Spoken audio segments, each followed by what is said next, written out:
topic of this talk is responding to explicit and implicit content in pastoral counseling. Spiritual growth, broadly conceived, is the goal of all pastoral counseling. This goal is in addition to those at the foundation of most mental health practices, which is the promotion of mental health, symptom alleviation, and increased coping. And I consider that the explicit and implicit content, the spiritual content, is equally important.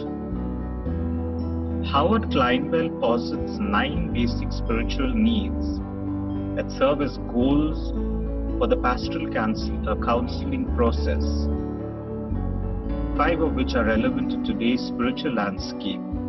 They are the need to maintain hope in the midst of losses and tragedies, discover ways to move from the alienation of guilt to the reconciliation of forgiveness, undergird self-esteem and reduce alienating narcissism or pride, engage in and facilitate moments of transcendence or mystical peak experiences, and the 5th is to belong to a caring community that nurtures and sustains. It is imperative on the part of the counselor to help the client discover a salient, salutogenic spirituality, to discover God the ultimate, a higher power, or his or her understanding of the transcendent, and to bring that into the therapeutic process. This aids the counselor and the client in collaboratively working towards client wholeness, which is the aim of counseling. Although this will not be accomplished in all counseling relationships, whether due to duration, the client's presenting concerns, or client resistance, spiritual growth is primary among the teloi, or the aims of pastoral counseling practice. Competent practice requires counselors to be spiritually and theologically flexible. Few individuals are raised or educated in contexts that engender doctrinal malleability. Most of us are fixed. More often than not, people are taught theology as an objective mode of thought and engage in types of catechesis or religious education that offers answers, often in the form of centuries-old doctrines, to the questions that arise in today's vicissitudes of life. In contrast, the pastoral counselor's practice is grounded in a theology and understanding of God and God's creation that derives as much from the revelation and lived experience of God as from systematic theology or ethics.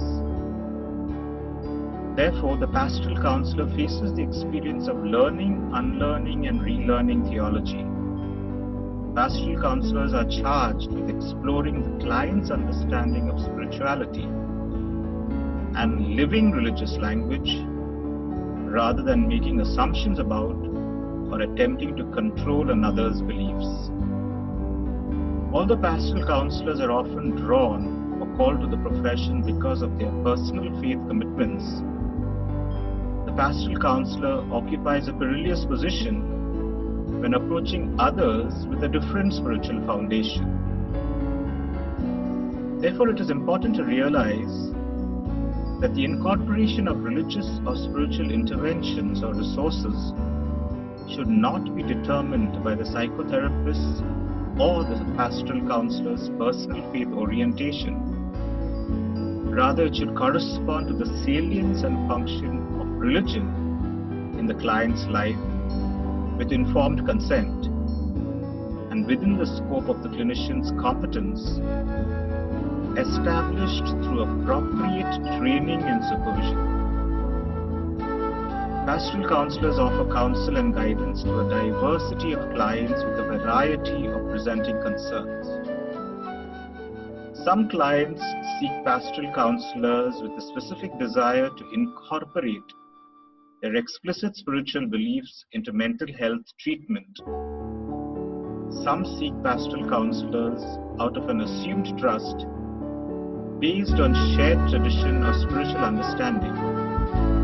And some do not seek pastoral counselors but find themselves in such a relationship based on problems assessing treatment and pastoral counselors viewed of a sliding scale or poor research as a mental health consumer. Pastoral counseling with this variety of clients necessitates a preparedness to engage explicit and implicit spiritual content. However, this content may at times be peripheral rather than central to the process of counseling. Competence in recognizing and engaging in explicit and implicit spiritual content is one of the hallmarks of pastoral counseling and requires significant exploration. All mental health professionals are trained to listen to both what is said and what is unsaid. We apply various hermeneutics in listening to the content of client concerns. The interpretive lens produced by our own experiences and our countertransference, the modality or therapeutic approach employed, the guidance and biases offered to us by supervisors, past or present. Therefore, it is easy to miss the hidden spiritual dimensions of the problems a counselor might encounter in counseling if the counselor is not clear about where he or she is coming from. If for whatever reasons counselors are tuned mainly to the wavelength of psychosocial aspects of human problems, they tend not to hear the profound spiritual longings often present. Such deafness is a serious handicap. Implicit and explicit spiritual content needs to be drawn out, and counselors need to help clients to articulate and uncover the deeper meanings within clients' spiritual belief systems. Absent from the exploration sometimes are numerous implicit themes such as suffering, shame, guilt, and forgiveness. Responding to explicit and implicit spiritual content within mental health practice is a hallmark of pastoral counseling. Whether spiritual content is explicit or implicit, one primary goal of pastoral counseling is to facilitate spiritual growth. Therefore, listening for and learning to respond to these spiritual concerns, however subtle they may be, is essential in helping clients to maintain hope in the midst of losses and tragedies, to discover ways to move from the alienation of guilt to the reconciliation of forgiveness, to undergird self-esteem and reduce alienating narcissism or pride, to engage and facilitate in moments of transcendence and mystical experiences, and to belong to a caring community that nurtures